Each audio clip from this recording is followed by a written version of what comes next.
There's a simple exercise that every single runner should be able to pass, and if you can't, it'll explain a lot about why you might be struggling with some ongoing calf tightness, perhaps recurring calf strains, even Achilles problems or plantar fasciitis, because these things are all to do with, in part, weakness through your calf muscles. The problem is, as runners, we're often told that we need to strengthen our calves, but we're not really given ideas of, right, if you can do this, then your calves are fine, don't worry about it. And if you can't do this, you need to work on it. We're not given that line in the sand, that objective marker of pass, fail for calf strength. I want to do something about that today and give you exactly that. This simple test, if you can do 3 sets of 30 on each leg without loss of form, without fatigue, then you pass with flying colours. If you can't, and I'll show you what failure looks like in a second, but if you can't, then that's where you need to go off and start working on calf strength to make sure that you're not setting yourself up for failure when it comes to calf injuries. Now, simple exercise, single leg calf raise. You're going to use the wall for balance. This is not a balance exercise. It's a single leg exercise, but it's not a balance exercise. It's all about just how much strength you have in that one side, testing one side at a time. So if you're standing on your right foot and the wall's to your left, obviously, I want you to put your fingers using your left hand on the wall. So it's your outside foot relative to the wall. And from there, with a straight knee but not locked out, I want you to come up onto your tiptoes and down. Up on 1 second, down on 1 second. Up and down. Going to go through that 30 times on the right, 30 times on the left, 3 times over.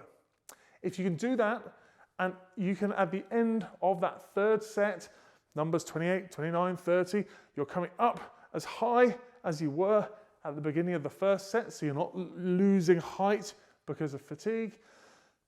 Fine, brilliant. You pass, don't worry about any of this.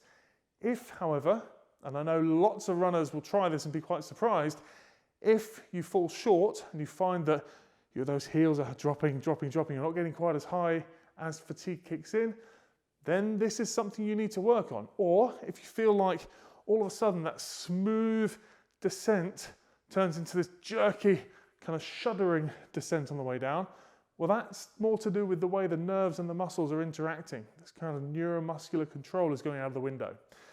That, in the instance of doing it in a little exercise like this, doesn't matter too much, okay? But in the instance of actually getting you out and running, putting some fatigue in your legs, it tells us that maybe the way the muscles fire, the way the nerves are talking to the muscles could get a little bit scrambled, could get a little bit out of time, and that mistiming could be enough to be part and parcel of why we find little calf strains begin to occur.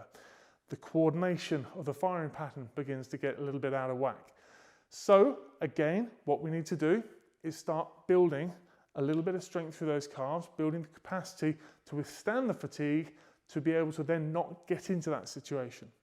The good thing is, if you're with this, finding you've got some work to do, the test becomes the exercise. So we'll break it down and just work through 3 sets of 10 to begin with on each side. Then we'll do 12s, 15s, 20s, blah, blah, blah. You build it up progressively. There are, of course, also other exercises you can do. We can grab hold of, again, I'll just show you front on, but this could be a wall, doesn't have to obviously be a squat rack, but we can just simply do an ankling exercise where you're up on tiptoes, lifting your shins, your toes up to your shins, left, right, working that through for 1 minute. Build that up to 90 seconds, up to 2 minutes, up to 3 minutes. Okay, that will really start to feel it in those calves. Now, on top of that, we can then do things like off the side of a box. So we've got a step. We can simply do double leg calf raises. We do our single leg calf raises off a step. Again, I didn't want to get into that with this video. It's not about getting lots of equipment out. I want this to be something that you can do at home and do nice and easily. But if you are interested in more calf strengthening exercises, check out the video right over here, because this will show you one exercise which will do wonders for the strength of all those little muscles around your ankles. So check that out, and I'll see you in the next one.